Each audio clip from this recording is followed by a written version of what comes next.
मंडळी नमस्कार. मोदीजींचा संदेश तुम्ही ऐकला असेल. पेट्रोल वाचवा, डिझेल वाचवा, खाण्याचं तेल कमी वापरा, सोनं खरेदी करूच नका, विदेश यात्रा टाळा, वर्क फ्रॉम होम करा, घरीच बसून काम करा. वाह मोदी जी वाह, आप भी ना नए नए खेल दिखाते रहते हो. पनौती पुत्र झोला उठाकर मत भागना. नो, हम अंधभक्त अनाथ हो जाएंगे. नहीं, मोदी जी है वो. मंडळी, हसावं की रडावं की मरावं की जगावं की झोपावं की उठावं काहीच कळत नाही. देशाच्या पंतप्रधानांनी जर एकामागून एक अशी आवाहनं केली आणि त्यामागचं कारण स्पष्ट केलं नाही तर सामान्य माणूस घाबरणार नाही का हो? लोकांच्या मनात प्रश्न निर्माण होणार नाहीत का? देशात काही मोठं संकट येणार आहे का? युद्ध होणार आहे का? कुणी म्हणतायत अर्थव्यवस्था कोसळते आहे का? की सरकारला काहीतरी माहिती आहे जी माहिती जनतेपासून लपवली जाते? काहीच कळायला मार्ग नाही. बस बोल दिया माईक में, देख लेंगे आगे की आगे. मंडळी, सर्वात मोठा प्रश्न काय? सोनं खरेदी करू नका. म्हणजे नेमकं काय? त्याचा अर्थ काय? भारतीय माणूस आयुष्यभर जपून ठेवतो ती एकच गोष्ट आहे मंडळी. कोणती? सोनं.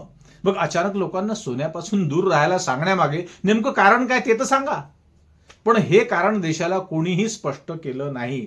ना पंतप्रधानांनी, ना अर्थमंत्र्यांनी, ना भाजपच्या कोणत्याही मोठ्या नेत्यांनी. आणि म्हणूनच आज सामान्य माणूस अगदी संभ्रमात आहे. लोक काळजीत पडले आहे की पुन्हा लॉकडाऊन तर होणार नाही ना. लोक भीतीत आहे. कारण अचानक केलेली आवाहनं लोकांमध्ये विश्वास निर्माण करत नसतात हे लक्षात घ्या, तर संशय निर्माण होतो. मित्रांनो, एका देशाचा नेता जेव्हा बोलतो जाहीर सभेत तेव्हा फक्त शब्द बोलले जात नाही, लक्षात घ्या, तर त्या शब्दांचा परिणाम शेअर मार्केटवर देखील होतो, रुपयावर होतो, जनतेच्या मानसिकतेवर होतो, व्यापाऱ्यांवर होतो. आणि म्हणूनच पंतप्रधानांच्या प्रत्येक वक्तव्याला जबाबदारी असते. त्यांनी जबाबदारीने बोलायला पाहिजे.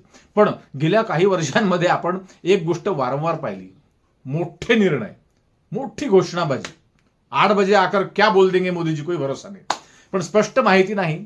एका रात्री नोटबंदी जाहीर झाली, तुम्हाला माहिती आहे. लोक रांगेत उभे राहिले, चेपले, दगावले. पण नंतर देशाला विचारावं लागलं नेमकं मिळालं का यातून? तर काहीच नाही. कहा गए कहा नाही, क्या लाया कुछ नाही. अचानक लॉकडाऊन जाहीर झाला होता, तुम्हाला ठाऊक असेल. हजारो मजूर रस्त्यावर उतरले, पायी चालत गावाकडे बिचारे आपापल्या गेले. पण तयारी होती का? काहीच नाही, शून्य. आणि आता पुन्हा अचानक आव्हान, हे करू नका, ते टाळा. पण का? देशाला सत्य सांगायला भीती वाटते का? जर आंतरराष्ट्रीय परिस्थिती गंभीर असेल तर स्पष्ट सांगा. जर इंधन संकटात असेल तेही सांगा. जर डॉलर मजबूत होत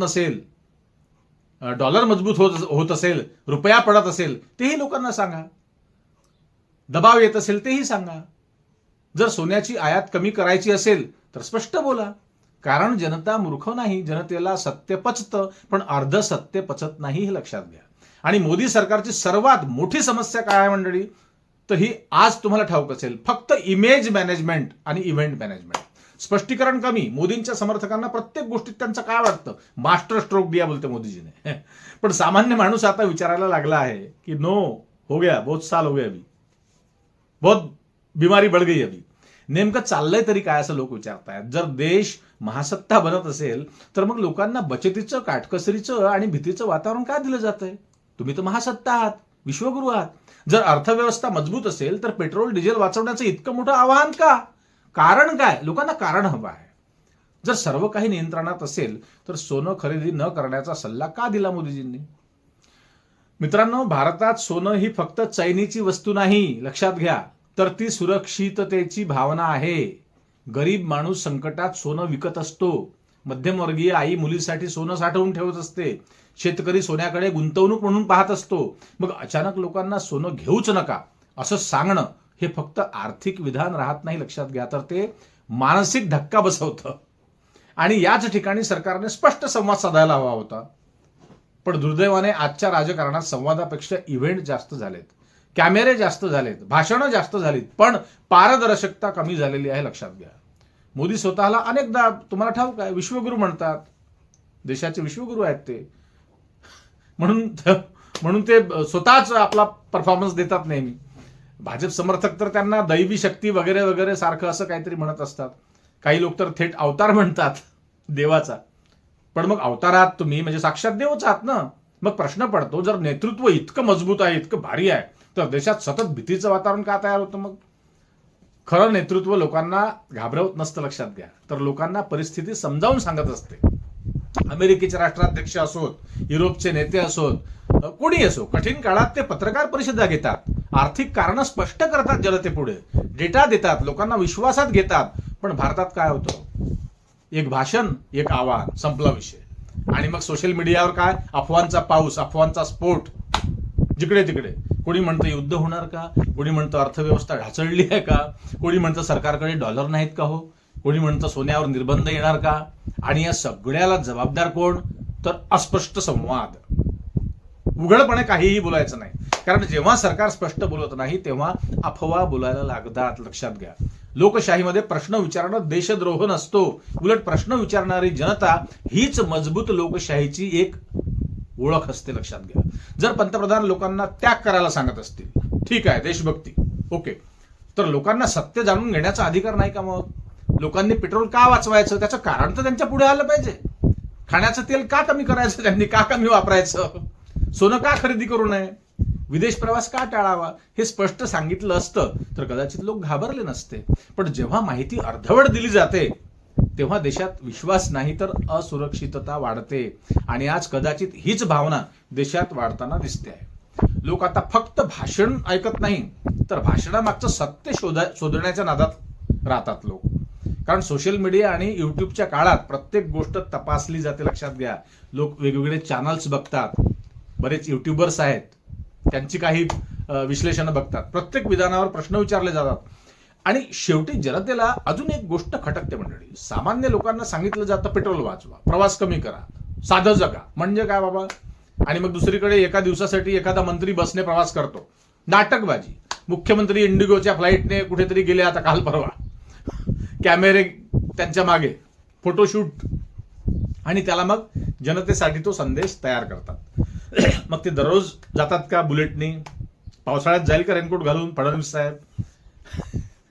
लोक प्रश्न विचारतायत की नाटक आहे का, फक्त कॅमेऱ्यासाठी केलेलं हे नाटक आहे का, ड्रामा आहे का? कारण सामान्य माणूस रोज एसटी मध्ये लटकून प्रवास करतो, गडकरी साहेब, लक्षात घ्या. लोकलमध्ये घुसमट सहन करतो, महाग पेट्रोल भरतो, गॅस सिलेंडरचे पैसे महिनाभर जुडवत राहतो, 100-100 रुपये.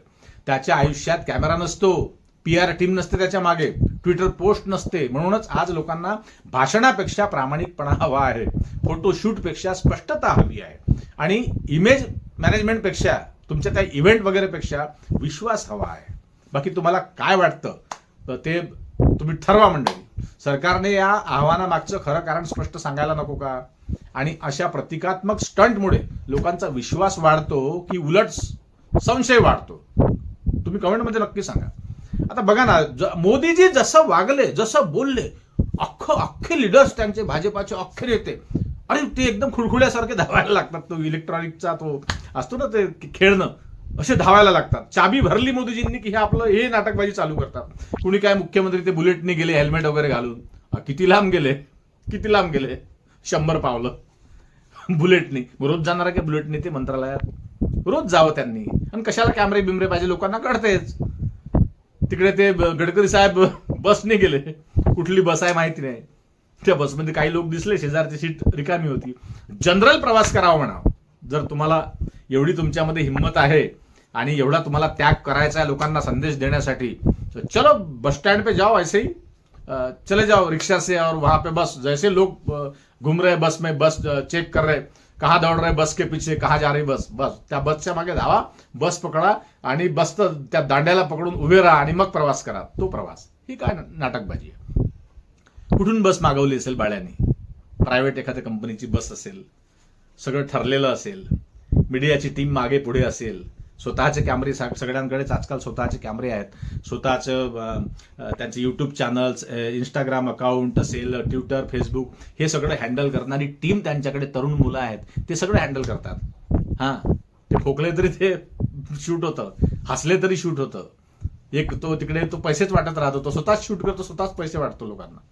असं सगळं नाटक चाललंय मंडळी. लोकांना वाटलं होतं की खूप सुसंस्कृत पक्ष आता आला आहे सत्तेमध्ये, तर खूप काही होईल, खूप काही होईल, मलाही वाटलं होतं.